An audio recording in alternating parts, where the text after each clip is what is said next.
Welcome all. इस video में Nifty का एनालिसिस देख लेते हैं कि मंडे कैसे हम ट्रेड प्लान कर सकते हैं, क्या डायरेक्शन हो सकती है मंडे मार्केट की और हम किस तरह से ट्रेड प्लान कर सकते हैं, इंपॉर्टेंट लेवल्स क्या होगी मंडे के लिए देख लेते हैं। लेकिन उससे पहले ये भी देखते हैं कि फ्राइडे के लिए क्या एनालिसिस किया था, क्योंकि फ्राइडे तो बहुत अच्छी सेलिंग मार्केट में देखने को मिली है। देखिए एनालिसिस के हिसाब से बहुत ही क्लियर एनालिसिस था। यहाँ पे हमने ये 15 मिनट चार्ट ओपन करके रखा है। यहाँ हमने क्या किया था, ये लाइन मैंने आपको मार्क करके दी थी। मैं इसको चाहे तो थोड़ा सा डार्क कर देता हूँ। ये नीचे से थी और एक ऊपर से थी। हमने क्लियर डिस्कशन किया था कि रेंज में मार्केट घूम रहा है और सपोर्ट के पास है। हमने क्लियर क्या डिस्कशन किया था कि अगर नीचे ओपन होता है, गैप डाउन वगैरह होता है तो ये बियरिश जोन में ओपन हो रहा है, क्योंकि ये support support support support level थी। अगर इसके नीचे ओपन होता है तो बियरिश रहेगा, लेकिन डायरेक्टली हम पुट नहीं लेंगे। ये भी हमने डिस्कस किया था कि मार्केट थोड़ा ऊपर आ सकता है और फिर यहाँ से जैसे ही नीचे जाने लगा तब हम पुट वगैरह प्लान कर सकते हैं। अब ये 15 मिनट चार्ट है। 5 मिनट चार्ट पे आप देखोगे ना तो यहाँ पे मार्केट ओपन हुआ, ओपन होने के बाद बढ़िया थोड़ा बहुत ऊपर गया। एक लेवल भी हमने डिस्कस की थी 25,125 के, जैसे ही नीचे ट्रेड करने लगा हम पुट लेंगे, राइट। तो मार्केट यहाँ से ऊपर गया और यहाँ क्या किया मार्केट ने, आप 5 मिनट चार्ट ओपन करके देखो, एक शूटिंग स्टार कैंडल बना दी और जैसे वो शूटिंग स्टार का यहाँ पे लो ब्रेक हुआ वहां से कंटिन्यू गिरने लगा। तो कहीं ना कहीं यहाँ पे हमारा इस सपोर्ट के नीचे सेलिंग का व्यू था और मार्केट ने एक बहुत अच्छी शूटिंग स्टार बना के लगभग 300 प्लस 300 से भी ज़्यादा पॉइंट का एक मूव दिया है। हमारे टारगेट तो 25,000 25,000 तक के ही थे, लेकिन मार्केट देखिए 24,800 तक आया है कंटिन्यू फ्लो में। ठीक है, तो कुछ ना कुछ यहाँ पे एंट्री करके आपने प्रॉफिट बनाया होगा। अदरवाइज देखिए बहुत ही अच्छे सेटअप का वगैरह वेट किया होगा तो नहीं बना। यहाँ पे सिर्फ एक ऊपर आया, शूटिंग स्टार बना के मार्केट गिरा है। ऐसा चलो ठीक है, बहुत ज़्यादा कंसोलिडेट ये वो किया तो बहुत कंफर्मेशन वाली एंट्री होती थी। यहाँ थोड़ी सी अग्रेसिव एंट्री बनी है तो किस किस ने ये यहाँ पे ट्रेड जो है, यहाँ अपॉर्चुनिटी का यहाँ बेनिफिट लिया है, मुझे ज़रूर बताइए इस ट्रेड में किसने एंट्री की या फिर आपने अवॉइड किया। ठीक है, देखिए कभी भी रिग्रेट नहीं करना है। चलो गया मार्केट, यहाँ पे मूव दिया। कभी कभी मार्केट डायरेक्टली मूव देता है, कभी कभी थोड़ा ही कंफर्मेशन देता है। अब एक्सपीरियंस के हिसाब से वो आएगा। अगर आप ज़्यादा एक्सपीरियंस होगा तो आप एकदम यहाँ पे मार्केट में बिना मतलब सेटअप बनने से पहले आप उसे कैच कर पाओगे, लेकिन एक्सपीरियंस कम है तो आपको कंफर्मेशन लेना पड़ेगा और जब कंफर्मेशन नहीं मिला तो चलो छोड़ दो, वो ट्रेड हमारा नहीं था समझ के छोड़ देना। ठीक है, ज़रूर कमेंट में बताइए आपने ये ट्रेड लिया था या नहीं लिया था या फिर अवॉइड किया। ठीक है, अब देखते हैं कि हमें मंडे के लिए कैसे ट्रेड प्लान करना है। उसके लिए ये पहले मैं मिटा देता हूँ और देखिए आपको थोड़ी एक इंपॉर्टेंट चीज़ बताता हूँ। अगर आप इंट्राडे ट्रेडर हो, आप इंट्राडे में ज़्यादा से ज़्यादा ट्रेड करते हो तो एक आपकी आदत यहाँ पे आपको थोड़ा दिक्कत दे सकती है। वो आदत है कि आप बायस अगर होते हो तो ठीक है, देखिए आप पोजिशनली प्लान करते हो या स्विंग ट्रेड करते हो, थोड़ा बहुत आपको बायस रहना चाहिए, मतलब व्यू बना के रहना चाहिए कि किस डायरेक्शन में जाएगा। लेकिन आप इंट्राडे ट्रेडर हो, क्योंकि मैंने ये नोटिस की है, ऑब्जर्व की है चीज़, जो भी नए लोग हैं इंट्राडे अगर कर रहे हैं ना वो बायस ज़्यादा रहते हैं। उनके मन में एक रहता है कि मुझे कल पता चले कि किस डायरेक्शन में जाने वाला है मार्केट। ठीक है, या फिर ऐसे मैंने कमेंट्स में भी बहुत बार पढ़ा है कि सर डायरेक्शन बता दो, कल ऊपर जाएगा या डाउन साइड जाएगा, एक डायरेक्शन बता दो। ठीक है, चलो मैं डायरेक्शन बता भी दूंगा, मार्केट चला भी जाएगा। लेकिन आपको क्या लगता है इंट्राडे में हमेशा क्या मार्केट एक ही डायरेक्शन में जाता है?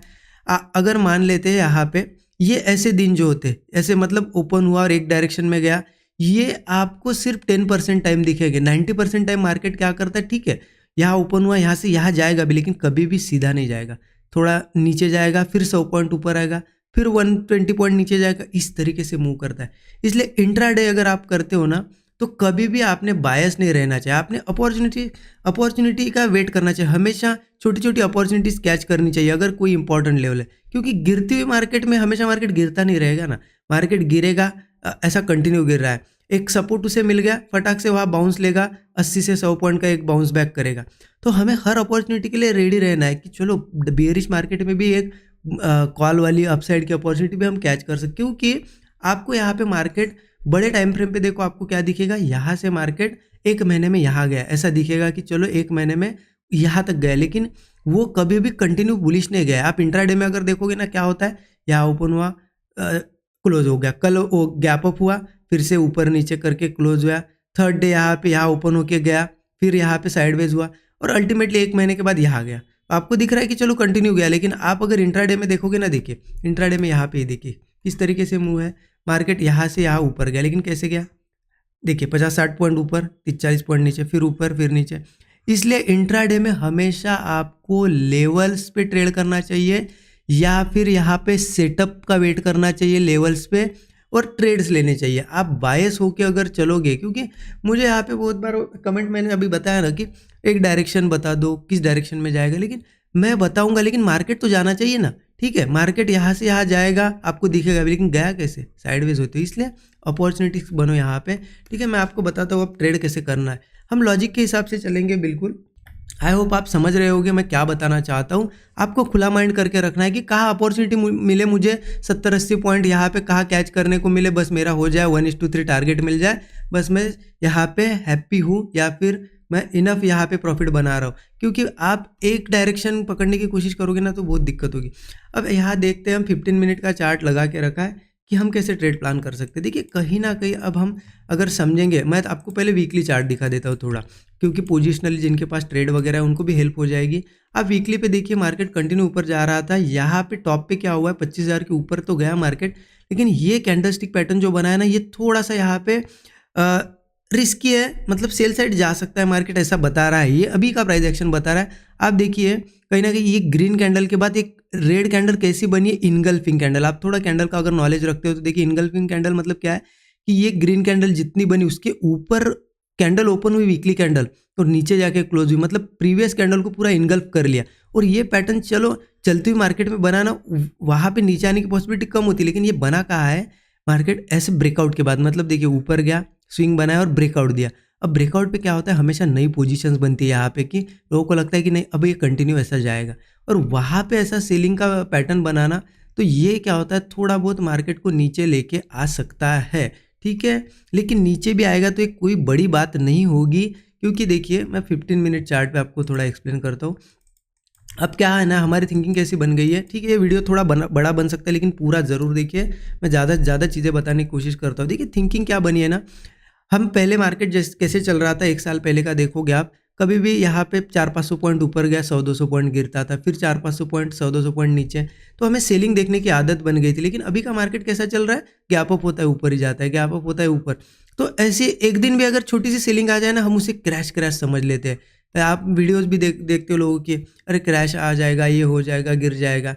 देखिए मार्केट कंटिन्यू ऊपर जा रहा है, थोड़ी बहुत सेलिंग करना चाहिए, हेल्दी रिट्रेसमेंट कहा जाता है उसे। अगर रिट्रेसमेंट होगा तभी ऊपर जाएगा ना, तो इससे हम डायरेक्ट ये नहीं समझ सकते कि अब चलो गिरेगा ही, बहुत बड़े पुट लेते हैं, ऐसा नहीं। हमें थोड़ा लॉजिक के साथ चलना पड़ता है। अब यहाँ पे क्या करना पड़ेगा ना, हमें देखिए हमें यहाँ मार्केट ने क्या किया, टॉप से मार्केट नीचे आया है। ठीक है, एक एक चीज़ बताता हूँ, नोट करके रख लेना, आपको बहुत ज़्यादा हेल्प करके ये चीज़ें आगे।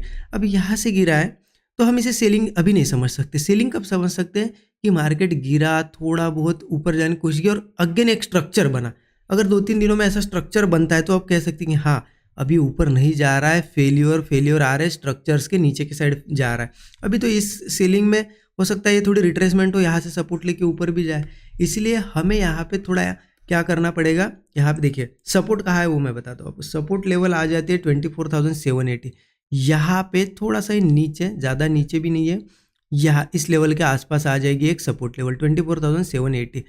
अब इतना तो कंफर्म है कि इस सपोर्ट तक मार्केट आने की कोशिश करेगा, तो हमारे लिए अपॉर्चुनिटी क्या होगी कि मार्केट थोड़ा गैप अप वगैरह हो, यहाँ ओपन होकर थोड़ा ऊपर जाए। क्यों अपॉर्चुनिटी होगी, क्योंकि हमें पता है कि सपोर्ट तक आने की कोशिश करेगा, तो गैप अप वगैरह होता है तो क्या होगा, अपॉर्चुनिटी होगी सेल साइड का ट्रेड लेने के लिए। गैप अप हो या यहाँ से जाए, हम क्या करेंगे, थोड़ा कंसोलिडेशन के बाद एक आध ब्रेक डाउन या फिर ऐसा कोई स्ट्रक्चर बना के ब्रेक डाउन आता है तो वहाँ पुट लेंगे। ठीक है, यहाँ ऊपर जाने तो पहले कंसोलिडेट वगैरह करके ऐसा ब्रेक डाउन आएगा तो पुट लेंगे। स्टॉप लॉस वही 20 से 25 पॉइंट रखेंगे। ठीक है, टारगेट 1:3 का हमारा मिनिमम रहेगा, क्योंकि मार्केट 1:3 तो हम रखेंगे, लेकिन मार्केट धीरे धीरे फिर 25,780 तक आने की कोशिश करेगा, तो वो एक अपॉर्चुनिटी होगी हमारे लिए। गैप अप वगैरह होता है, गैप अप के बाद मैं यहाँ पे ऊपर के साइड में ज़्यादा इंटरेस्टेड नहीं हूँ। मैं एक दिन वेट करूँगा, ऊपर जाता है तो वेट करूँगा कि चलो जाने दो, फिर यहाँ पे वापस इन लेवल्स के आसपास आता है तो नेक्स्ट डे कॉल प्लान कर सकते हैं हम, ट्यूसडे वेडनेसडे। ठीक है, लेकिन अभी तो ऊपर के साइड थोड़ा सेलिंग की अपॉर्चुनिटी देखेंगे। अब चलो गैप अप नहीं हुआ, यही कहीं ओपन हुआ है, गैप डाउन हुआ, सपोर्ट पे हुआ, तो क्या करेंगे। ठीक है, देखिए सपोर्ट पे हुआ तो एक बाउंस बैक भी आ सकता है, और वो बाउंस बैक हो सकता है बाइंग में भी कन्वर्ट हो, क्योंकि अच्छा सपोर्ट है यहाँ पे। ठीक है, यहाँ पे एक सपोर्ट है और एक नीचे भी है, वो भी बता देता हूँ आपको। 24,600 पे भी एक सपोर्ट है, ये भी स्ट्रॉन्ग सपोर्ट है।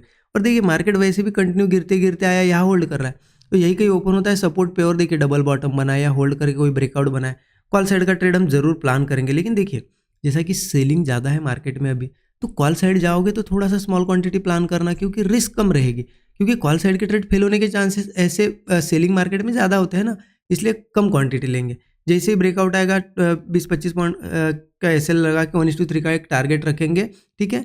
और वही अगर वो फास्ट मूव आता है बहुत, तो ये बाइंग में कन्वर्ट हो जाएगा मार्केट धीरे धीरे। तो बड़ा टारगेट भी ले सकते हैं हम ट्रेल करते करते, या फिर हमें यहाँ पे 70-80 पॉइंट भी, 50-60 पॉइंट भी मिल गए। देखिए 20 पॉइंट का स्टॉप लॉस है, 60 पॉइंट भी मतलब 1:3 हो जाता है, और 60 पॉइंट के बाद मार्केट होल्ड कर रहा है, निकल जाओ, कोई दिक्कत नहीं है, यहाँ पे प्रॉफिट बन गया हमारा, राइट। इस तरीके से हम प्लान करेंगे। हाँ, अब एक चीज़ क्या हो सकता है ना, 24/7 80 के नीचे सीधा ओपन हो तो फिर दिक्कत है। क्योंकि क्या होता है, सपोर्ट के नीचे डायरेक्ट ओपन होना मतलब थोड़ा बियरिश प्रेशर रहेगा, फिर नेक्स्ट सपोर्ट तक जाने की कोशिश करता है मार्केट। तो ऐसे में डायरेक्ट तो पुट नहीं लेना है, क्योंकि ऑलरेडी गिरते हुए आ रहा है। डायरेक्ट पुट मतलब थोड़ा वेट करो, हो सकता है थोड़ा बहुत ऊपर भी आए मार्केट, हो सकता है 24/7 80 के भी ऊपर है, चलेगा हमें। लेकिन जैसे ही फिर ब्रेकआउट बनेगा हम पुट साइड का ट्रेड लेंगे, फिर 24,600 तक का एक टारगेट रखेंगे, ठीक है। और किसी केस में मार्केट ज़्यादा बड़ा गैप डाउन वगैरह भी हुआ यहाँ पे, चलेगा ना, इस सपोर्ट पे नहीं तो इस सपोर्ट के आसपास होता है, 24,600 के पास वो कंसोलिडेट करके ब्रेकआउट देता है, तो बढ़िया एक बाउंस बैक हमें मिल सकता है, ठीक है। और अगर ये दोनों सपोर्ट के भी नीचे जाके ट्रेड कर रहा है और कोई बियरिश स्ट्रक्चर बना रहा है, तो फिर नेक्स्ट एक मैं आपको सपोर्ट बता देता हूँ, वो आ जाता है 24,440 पे, ठीक है। ये भी एक सपोर्ट है। तो इस तरीके से देखिए लॉजिक के साथ प्लान करना पड़ता है। अब कॉल प्लान करना है तो यहाँ पे क्या कर सकते हैं, सपोर्ट पे कर सकते हैं। ऊपर जा रहा है तो मैं कॉल कब प्लान करूंगा, ये सेलिंग मूव जब ये 50-60% ऊपर चला जाएगा, यहाँ पे आएगा और सस्टेन करेगा, तो नेक्स्ट डे फिर कॉल प्लान किया जा सकता है, ठीक है। तो देखिए मार्केट में हमेशा क्या है ना, इंट्राडे कर रहे हो ना, तो कभी भी बायस मत रहना और अटक के मत रहना एक थिंकिंग में।